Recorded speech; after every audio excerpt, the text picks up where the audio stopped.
Ele sentiu a bala passar sobre sua cabeça. Ele nos disse que sentiu isso e lamentava não ter pedido à mãe para se abaixar. Garotinho sobrevive ao assassinato da mãe no SUV a caminho da escola. O assassino de Jillian Agner foi condenado à prisão perpétua. Quando isso aconteceu, você pensou imediatamente que ele tinha feito isso? Sim. 100%. Sim, ele estava no topo da lista. Eu converso com os pais da Jillian sobre a filha deles, como o neto deles está agora e como eles estão transformando a dor em propósito.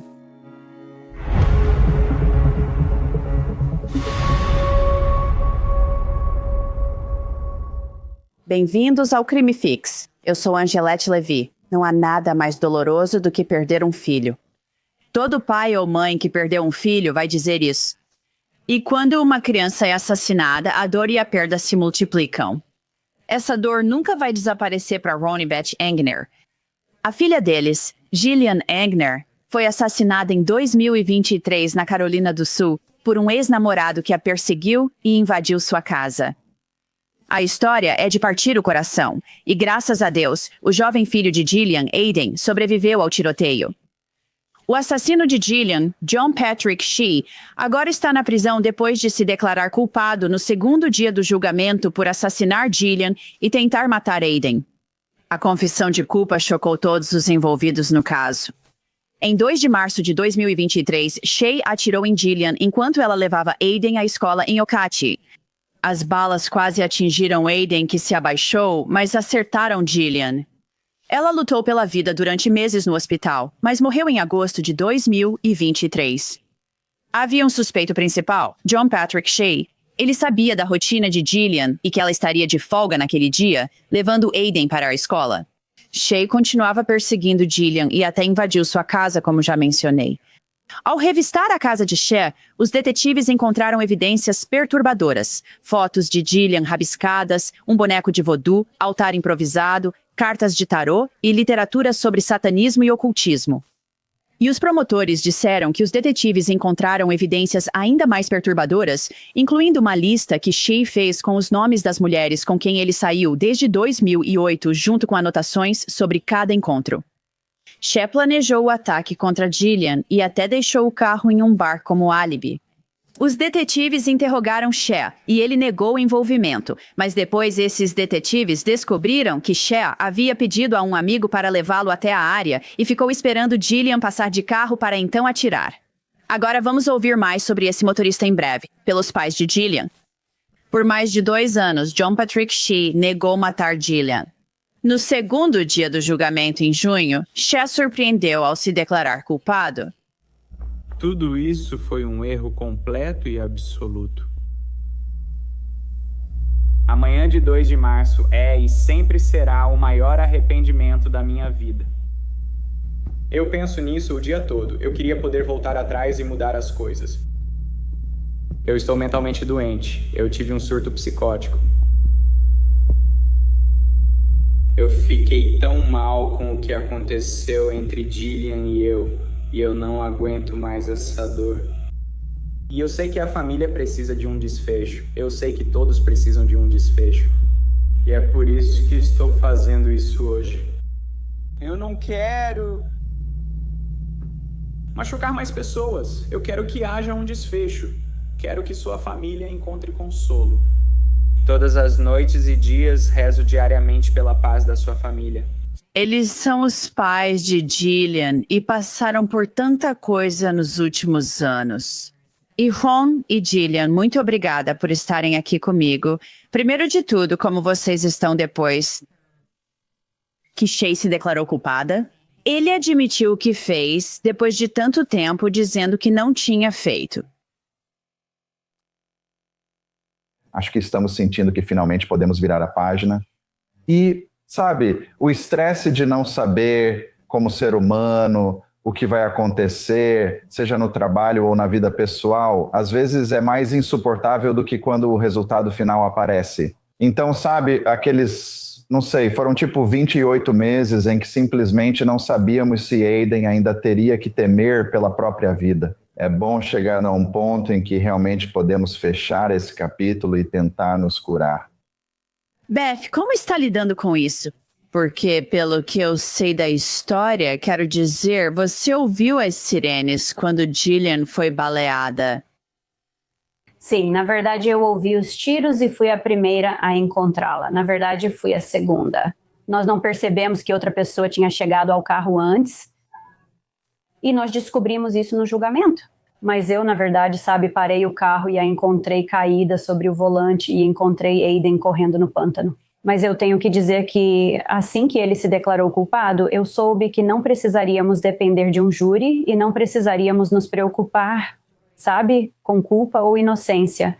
E estava lá fora. E, era inegável porque ele admitiu ter feito isso. Então foi um grande alívio.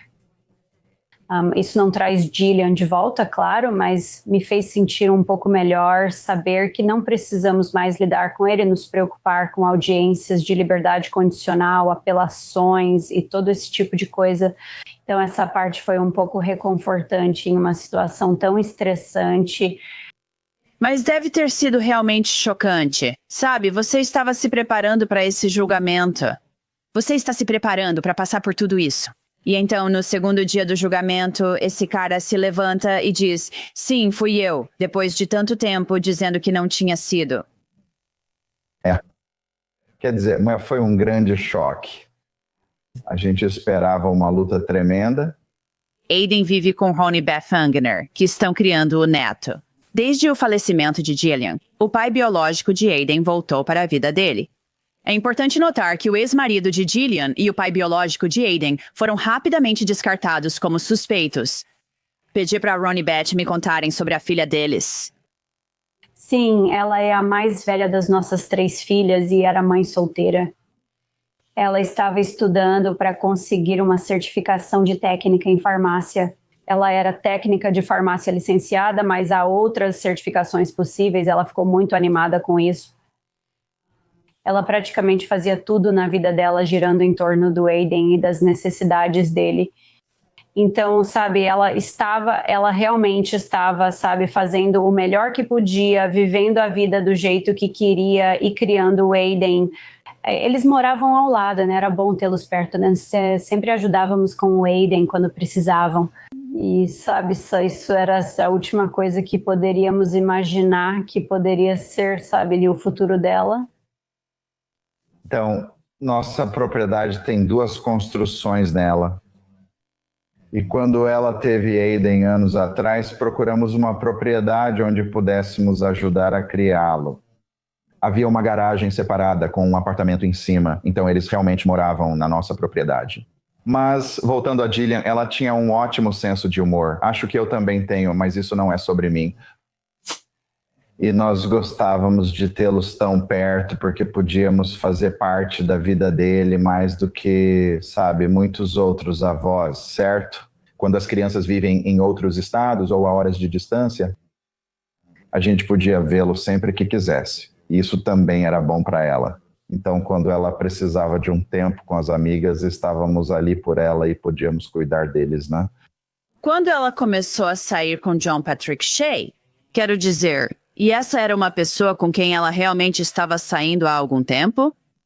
Não, de jeito nenhum. Mas ele vinha tentando conquistá-la há um tempo. Então já fazia cerca de 1 ano. Acreditamos que ele a encontrou pela primeira vez na farmácia onde ela trabalhava. E acho que a mãe dele já tinha sido cliente lá. E ele tinha ido lá, acho que para tomar uma vacina contra a Covid. E eles estavam aplicando vacinas contra a Covid naquela época. Então ele viu Jillian. Ele pegou as informações dela, não o número de telefone, mas acho que talvez o Instagram ou algo assim, e tinha mandado uma mensagem para ela. Ainda tem uma mensagem, dizia algo como, esqueci de pegar seu número antes de ir, talvez possamos nos encontrar. E ela respondeu algo do tipo, no momento não estou em uma fase em que quero namorar alguém, ela estava passando por um divórcio. Mas eu não me importaria de sermos amigas, sempre posso ter mais amigas. E ele disse algo como, claro, a gente pode tomar um café ou sair para beber alguma hora. E isso foi mais ou menos 1 ano antes de elas começarem a namorar. Então, acredito que elas começaram a namorar em julho, antes do tiroteio. Em agosto, ele veio à nossa casa para o aniversário do Aiden. Elas fizeram uma viagem de fim de semana para Asheville em outubro. E logo depois dessa viagem foi quando ela terminou tudo. Então, entre julho e outubro foi a fase de namoro do relacionamento, mas ele já tinha convidado ela para sair várias vezes antes mesmo de começarem a namorar de verdade. E ela só meio que fez isso porque acho que sentia que não tinha mais nada acontecendo na vida dela. Ela talvez estivesse meio para baixo, então decidiu dar uma chance a esse cara que queria levá-la para jantar. Ela pensou, por que não? E assim tudo começou. Mas eles só namoraram no máximo uns 4 meses. Olhando para trás, agora parece que a perseguição começou naquela época. Ele ia ao trabalho dela cerca de uma vez por mês e sempre a convidava para sair, mas ela recusava. No fim, parece que ela se sentiu derrotada, tipo, tá, não tenho mais nada acontecendo. Vamos tentar. É horrível. Quando isso aconteceu, você pensou imediatamente que ele fez isso? Sim. 100%? Sim, ele liderava a lista. Sim. Sim. 100%. Assim como sabíamos quando ele invadiu o apartamento. Sabíamos 100% quem era. Quero dizer, eram coincidências demais. Entendo esse ponto de vista deles. Talvez não completamente, mas compreendo porque as autoridades evitam agir só por coincidências. Mas o cara mascava chiclete azul o tempo todo. Há um prego sob o pneu dela grudado com chiclete azul. Eram coisas assim que você pensa, é coincidência demais. Havia várias evidências circunstanciais apontando para John Patrick Shea neste caso. O filho de Gillian, Aiden, sobreviveu ao tiroteio, como mencionei. Mas como você pode imaginar, testemunhar o assassinato da mãe foi traumático para ele. Aiden estava no carro quando isso aconteceu. Sim. Eu simplesmente não consigo nem imaginar. Quero dizer, ele era só um garotinho. Não consigo imaginar isso acontecendo, independente da idade dele. Ela o levava ao jardim de infância. Para ter ideia de quão jovem ele era, ainda usava cadeirinha no carro.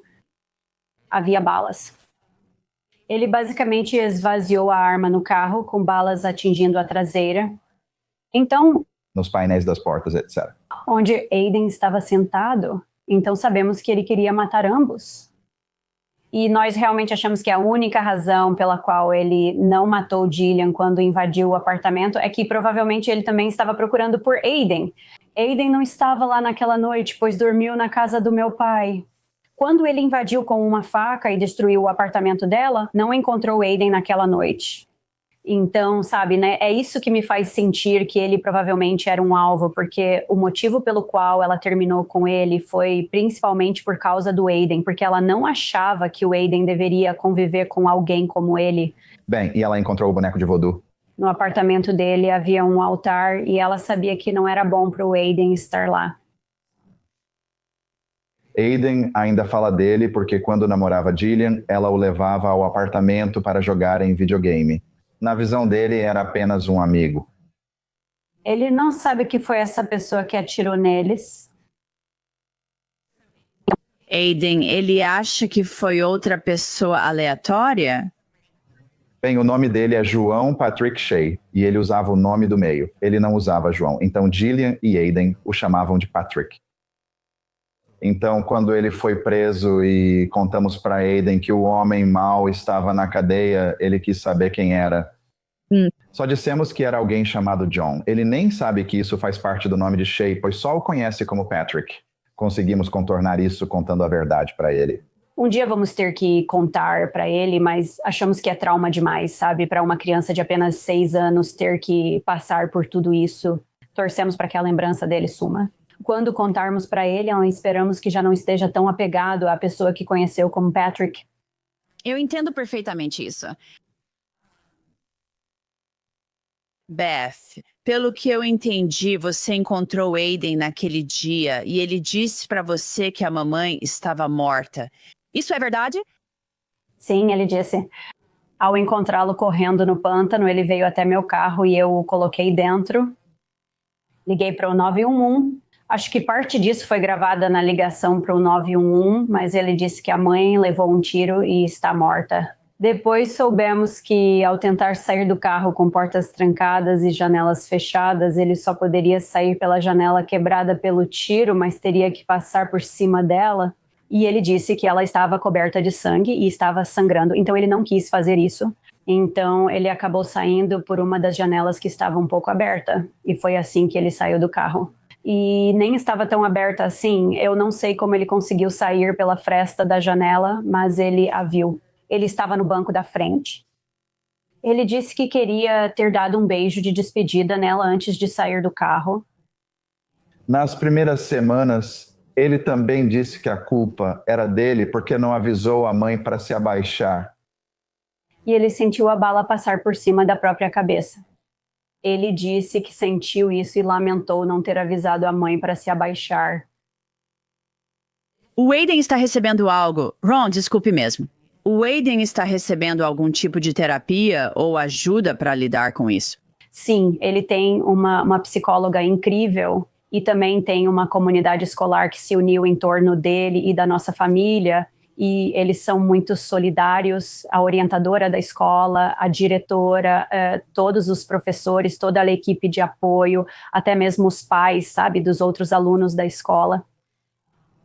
Então, com certeza, temos uma comunidade incrível que está apoiando o Aiden de todas as formas que ele precisa ser apoiado. E nós nos conectamos com os motociclistas contra o abuso infantil. Eles foram incríveis. Eles estavam lá naquele fim de semana. Então, isso aconteceu na quinta-feira e eles estavam lá no sábado. Eu estava na Esperanças Renovadas, que é uma organização aqui, uma organização não governamental que é para crianças traumatizadas. E Jillian estava lá quando estava passando pelo divórcio e o ex-marido dela era mais abusivo psicologicamente do que qualquer outra coisa. Mas houve um pouco de abuso físico também.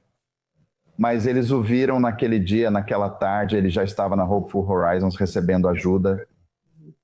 E, sabe, passou de 3 ou 4 vezes por semana para 2, depois uma vez por semana, e agora estamos indo 2 vezes por mês. Ele vai e conversa com alguém. E se precisarmos de um tempo extra, é só ligar que ela encaixa a gente.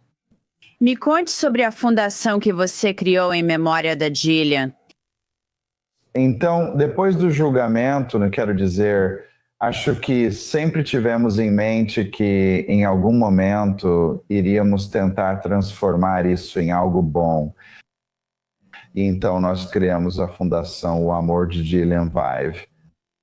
É para apoiar vítimas de violência, qualquer tipo de violência. E o nosso papel é, então, as 2 empresas estão envolvidas, doamos parte dos lucros e promovemos a arrecadação de fundos. Nós vamos repassar isso para organizações que fazem esse trabalho, mas o nosso papel vai ser arrecadar o dinheiro e ajudar outras pessoas que passaram por qualquer tipo de violência na família. A cada trimestre vamos mudar para quem vamos doar o dinheiro. Então vai ser rotativo, não será sempre a mesma organização. Isso é muito legal. Muito legal. E eu sei que você quer que o falecimento da Jillian também aumente a conscientização. Eu sei que você quer que mulheres, e até mesmo homens, tenho certeza, em alguns casos, assistam a isso e percebam talvez os sinais de perseguição e violência doméstica, esse tipo de coisa. Sim. Então, há muitas coisas que realmente não fazem sentido para mim. Ela estava pedindo ajuda e eu não estou ocupando nenhuma pessoa ou departamento. Eu acho que há muita coisa que precisa mudar no nosso país agora. Sabe, essa é uma jovem que estava pedindo ajuda há 5 meses. O apartamento dela foi arrombado, a nossa casa da bomba d'água também foi arrombada. Perseguição no trabalho. E por algum motivo, isso não foi levado a sério o suficiente para que algo fosse feito a respeito. Isso simplesmente não faz sentido para mim. Eu estava ouvindo e assistindo a história daquela mulher em Nova Jersey e que você mostrou na semana passada. Situação parecida. Ela estava pedindo ajuda, não me lembro por quanto tempo. E ela e o namorado estão mortos e o assassino se matou. Ela também não conseguiu ajuda. Eu não entendo. Quer dizer, é que tem alguma coisa errada quando esse tipo de coisa não é levado a sério o suficiente para que alguém faça algo a respeito. Pode ser apenas falta de pessoal, não sei. Mas só parece que algo é eficiente. A dor do Zenger foi agravada pelo fato de eles sentirem que a família de John Patrick Shea sabia que ele tinha problemas mentais e não tomou nenhuma atitude. Há também raiva pelo homem que levou Shea ao local e não foi acusado criminalmente. Uma das coisas que realmente me incomodam agora é o fato de que o motorista saiu completamente impune. Eu simplesmente, em nenhum mundo, consigo ver como isso é razoável. Sabe, ele não puxou o gatilho e talvez você não o acuse, mas ele não fez nada sobre a situação até ser pego. Então, só parece o alvo principal se foi. Isso era o mais importante. Eu entendo isso, mas ainda não entendo por que ele sai impune. E ele ainda ficou com os $1.500. Sim, ele pagou o aluguel com o dinheiro sujo que ganhou pela morte da nossa filha e pela tentativa de assassinato do nosso neto. Ele usou esse dinheiro para pagar o aluguel. $1.500. Só isso valeu. E ele testemunhou no julgamento. Sim, ele realmente testemunhou no julgamento. Sabe, acredito que isso provavelmente foi fundamental, decisivo para a decisão de Shea mudar de ideia. Mas isso não muda o que ele fez. Não sei, isso realmente me incomoda. É como, sabe, eu ouvi dizer que se você está em um carro quando um assassinato é cometido, você é tão culpado quanto. Mas eu não sei por que isso não se aplica aqui. Sabe? Eu entendo o que você está dizendo. Tenho certeza de que o promotor provavelmente levou em consideração a cooperação dele. Tenho certeza. Sim. Ron e Beth Anger, sinto muito pela perda da Jillian e por tudo o que vocês passaram. E só posso esperar que o Aiden consiga se curar, começar a se recuperar, seguir em frente, crescer e ter uma boa vida. E desejo tudo de melhor para vocês. Obrigado. Obrigada, agradecemos pelo seu tempo. O amor dela viverá em nós e nele. Sim. E em todos os outros que ela tocou. John Patrick Shea nunca sairá vivo da prisão. Ele está na instituição correcional de Kirkland, Carolina do Sul. Encerramos este episódio do Crime Fix. Jeanette Lee, muito obrigada pela presença. Até a próxima.